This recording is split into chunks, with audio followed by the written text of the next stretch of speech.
like cap champions. He loves fighter champions as well in the jungle.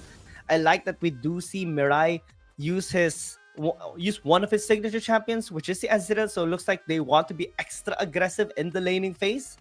And ADV, they are going to be anticipating the Fiora, predicting that this Fiora is going to be in the Baron lane because we see some bans in the jungle right now. Vi being taken away, those initiators that can be very useful for the follow-up of a Galio, they don't want any of that. Yep. Because the Vi can do that too. Who else? Who else can follow up with the Galio? Maybe a Rel can follow up too.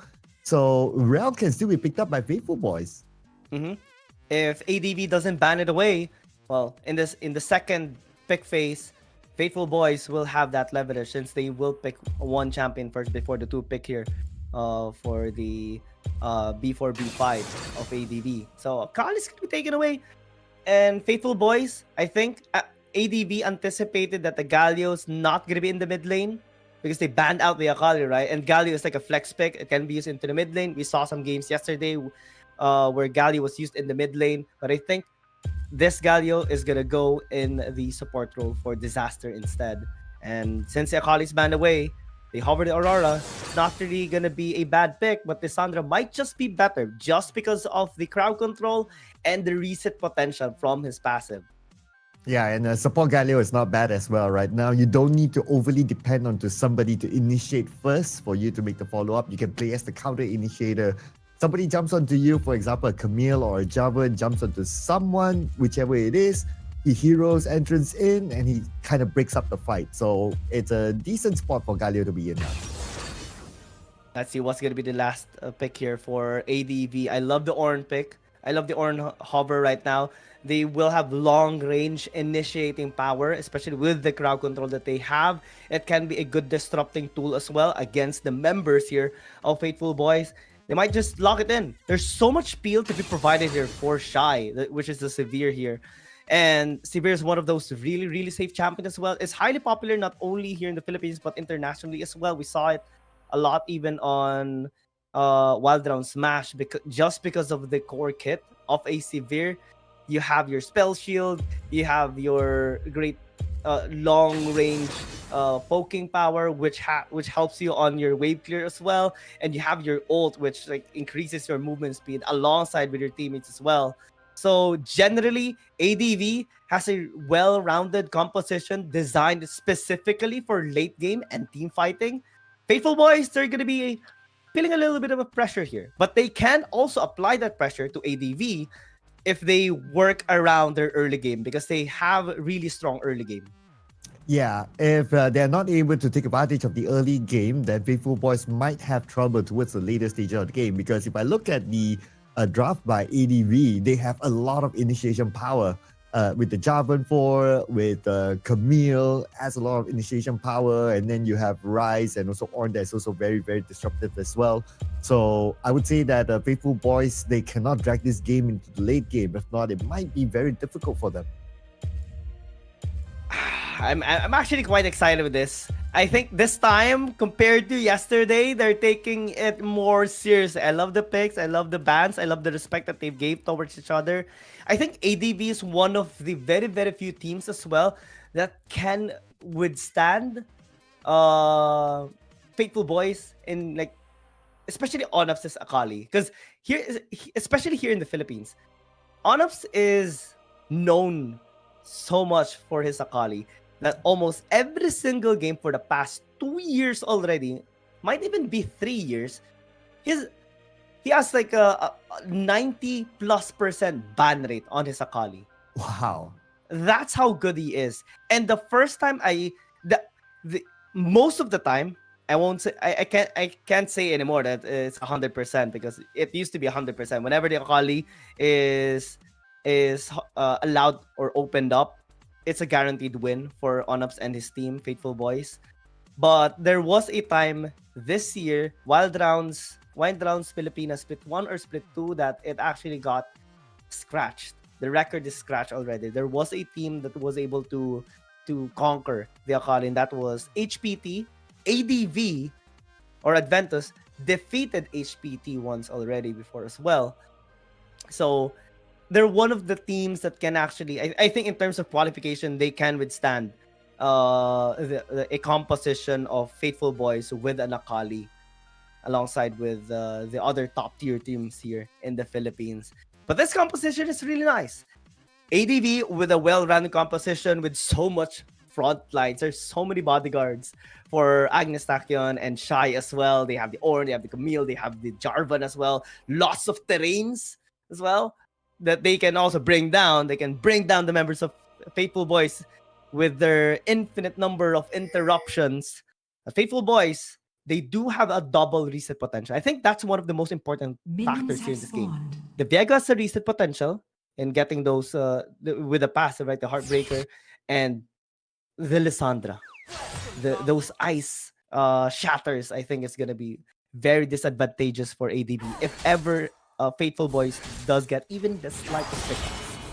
Well, let's see who's going to get the upper hand in game number 1 because it's a best of 5 series. It's going to be a long night for both of these teams, but I'm sure as much as they want to play, they want to end this game in a 3-0 so that you take home the money and just enjoy the night. But let's see who will get home game number 1. Which draft do you prefer now, looking at it? I mean, I do love compositions similar to ADV, but at this point, especially in the amount of games that I've seen on many teams and many events, I kind of appreciate like the contrast or the differences of compositions. And right now, I think it's more up to just the execution or the win conditions, depending on how you're going to be able to execute them as well. Because if we break it down a little bit, if we extrapolate from the data we have seen so far, like ADV's late game scaling composition designed for team fight, I think in the early game they won't be looking for fights that much or at all, really. So at most their strong point is top lane or Baron lane. Manila Elnam is very much known locally and internationally as well for his amazing plays in the Baron lane, so he's going to be receiving a lot of attention. But for Faithful Boys, I think they're going to be looking for a lot of picks. One of their targets probably is going to be Manila Aninam to disable ADV early into this game and just snowball. If they get their tempo, they can control the game. If they don't, ADV will eventually like outshine them or overpower them with their great scaling. But here's my worry, right? The Galio pick. Not because of the Galio itself, but it almost felt like the Galio pick was a forced pick.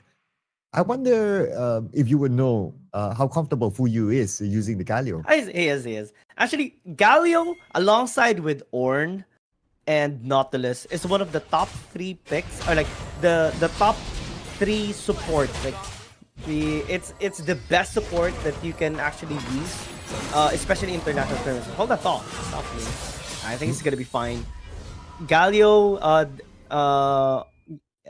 Nautilus, and Ornn is like the best champions we can use, alongside with like Alistar, especially international play. Like Wild Rift League Asia, and they know how to use it.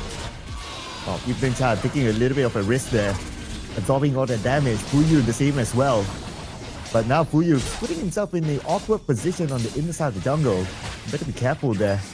And at least he's managed to get away with that Justice Punch, so he will be fine for now. Yeah, no kills just yet. They're just getting information as much as they can. Getting a little bit of invades, checking some areas, tracking each other's junglers as well. So far in terms of pressure, Faithful Boys, they are applying it, but ADV, they're being able to prevent it from affecting them. Looking at the current situation, it is quite clear that both teams are very respectful of each other. One thing that FFB will need to be careful of is the memory of the reverse sweep yesterday, but we see a Justice Punch in the middle and looks like FFB will gain the first blood in this round. Yeah, they want to even get 2 kills, and that's the reason potential we have been talking about.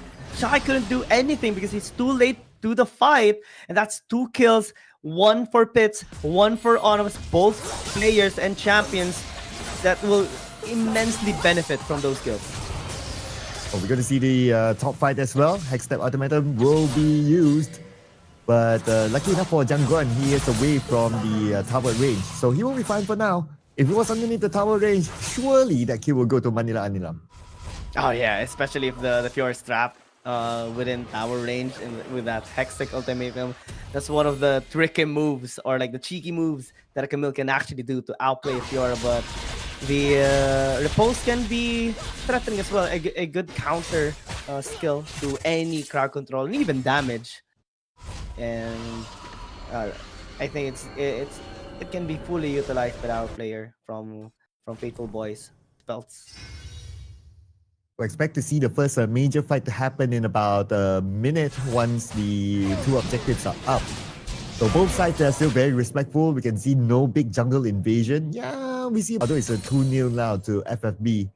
The ADV, they're playing the patience game. But like what we discussed earlier on as well, FFB, they have to take advantage of their early game and not allow ADV to snowball, especially.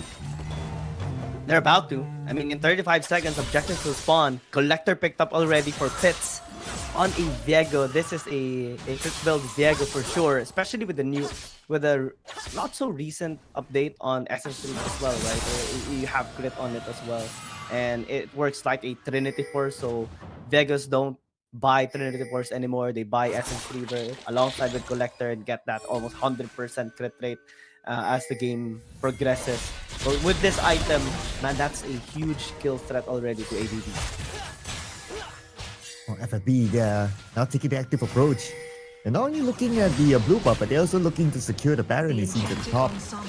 Hello, Manila Nilam is there though. Looks like initiation will happen right in front of Baron. Hits the ultimate will be deployed. And they might get their next kill. It's going to be Pitch going down, but the trade-off is happening here as intentions. As much as he has good intentions, unfortunately, he will go down as well. Manila Anilam, now he is in trouble. Jangguan is there. One last hit is needed underneath the turret. Getting a little bit of an assistance. Jangguan is going to go for it. One last hit. But still, they are skirmishing up there. Both of them went down finally.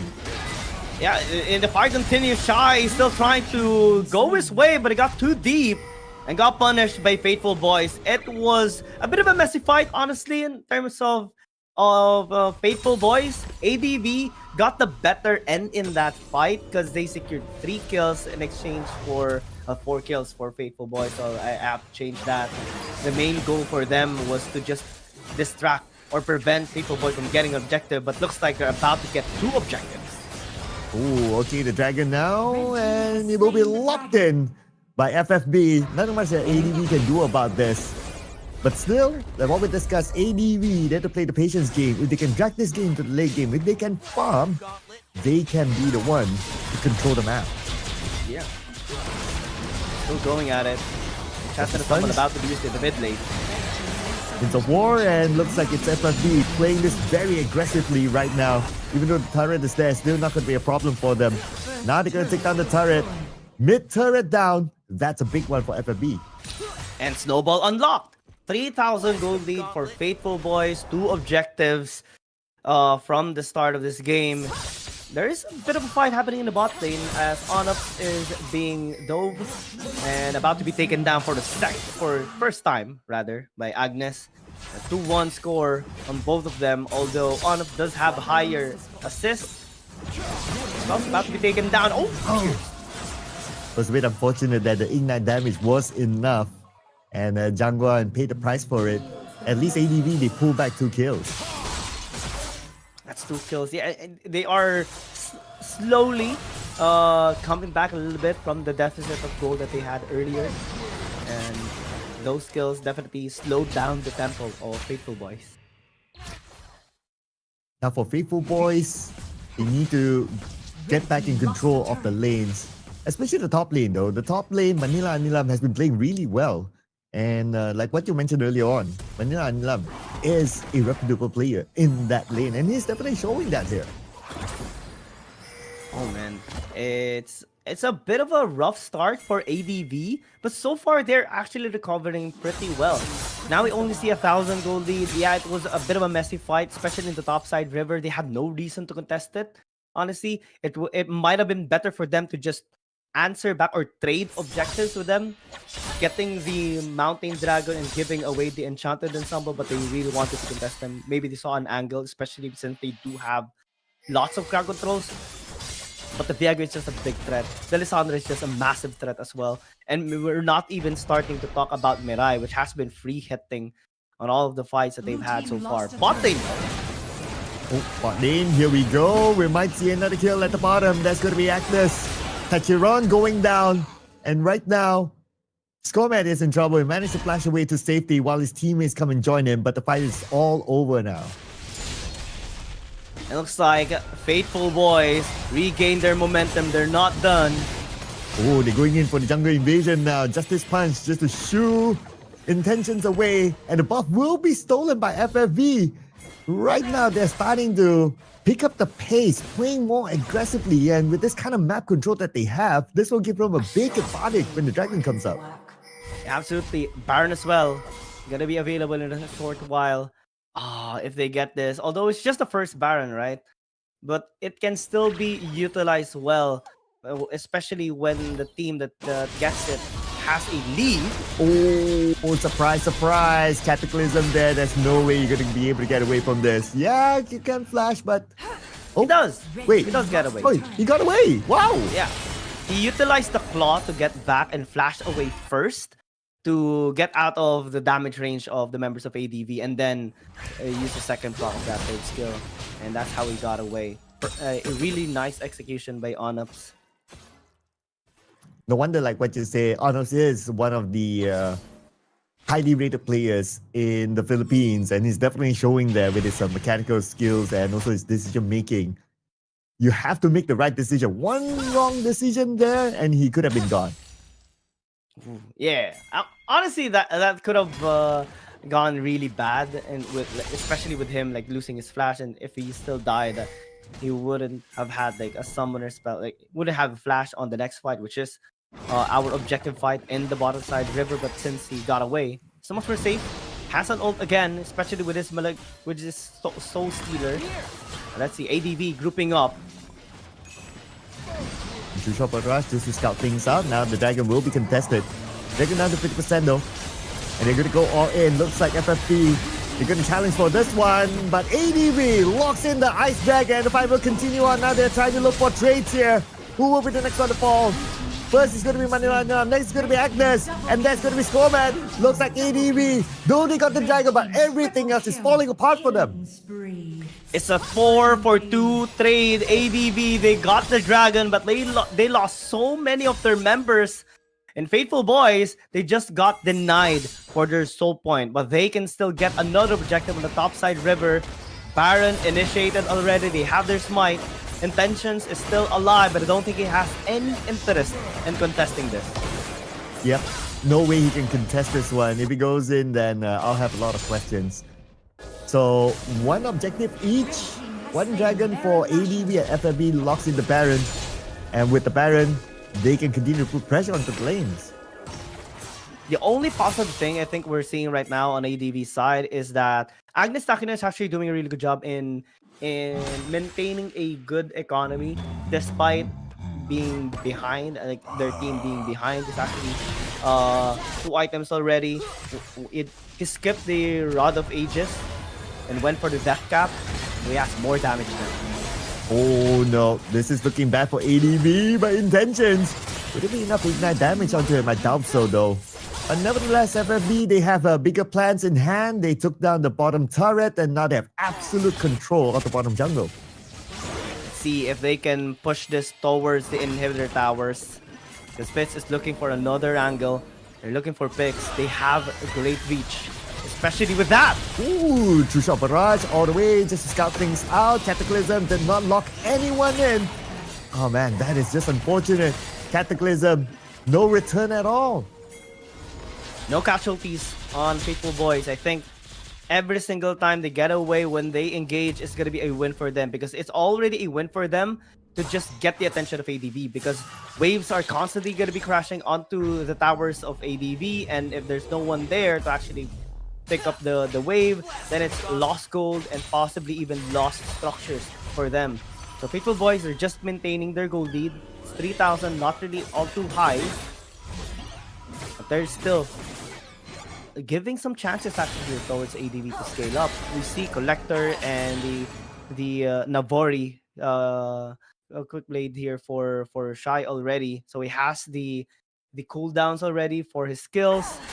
Agnes is about to maybe get his anti-shield. I think they really need some anti-heal or anti-shield here, especially for the Fiora and the Diego that keeps on getting those resets. They need to find a way to reduce their sustain. Oh, they managed to catch one. Intentions is now in trouble.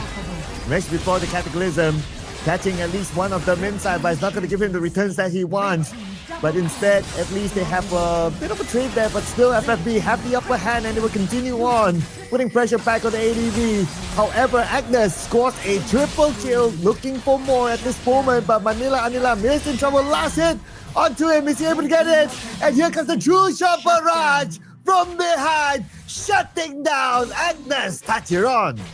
Yeah, it's already a massive damage coming in from Mirai, especially since he has the Muramana and the Trinity Force, and he is basically untouchable on the back line. Although you cannot deny Agnes is already starting to hurt. He already completed his Infinity Orb and he's just gonna be getting more of those kills. I think in terms of comebacks, Agnes Tachyon is the way to go. Ooh, okay, he's gonna play a big role coming soon. I mean, we are already at the 15-minute mark. ADV, they have to start to snowball this situation. FFB gave them that window, like what you mentioned earlier on. Now it's a matter of ADV taking advantage of it. Yeah, because all they have to do is protect Agnes, prevent the Viego, prevent the Lissandra from reaching him, possibly spells as well, the Fiora, because the Rise can just delete anyone with those combos, especially with those 3 items already. I think it was a brilliant decision by Agnes, skipping the Rod of Ages as well and just going ham on just the Archangel staff so that he can get those Rabbit and Deathcap and Infinity Orb for the accelerated damage. And now Faithful Boys, they have to be very, very careful, because if they make a mistake, they know that they can be deleted anytime by the Rise. We love the zoning by ADV, allowing the jungler to lock in the dragon uncontested. Speaking of contest, it looks like both sides going to contest for the Baron. And here we go. Looks like the Zonya will be deployed here. And the fight will continue on. Starting off with FFB getting 2 kills on him, cooldown as well. But look at ADV, they're so tanky at this moment. They can tank all of them. But then again, here comes the rest of them. From the side, it's going to be a triple kill. And it's going to be an ace towards FFB. Oh man, spells popped off in that fight. To think that he was basically police at that point, but his timing was actually quite perfect, especially Mirai being able to just maneuver around the fight as he keeps on throwing those mystic shots, and them now getting the win is just brilliant for Faithful Boys. Wow, one fight is all it takes. No Baron needed, ladies and gentlemen. And looks like FFB will lock in game number 1. Very, very well-controlled game by them. Oh man, this is kind of reminiscent on that one game that they had against ADV. It's basically the last fight that they had in game 3, the Baron fight. But this time it's Faithful Boys that got the win, and that's thanks to the clutch moment of spells, the Fiora and Mirai, the Ezreal. And to think that I actually thought that it's gonna be a win for ADV, especially because of the damage of Agnes. They had a really nice realm warp as well to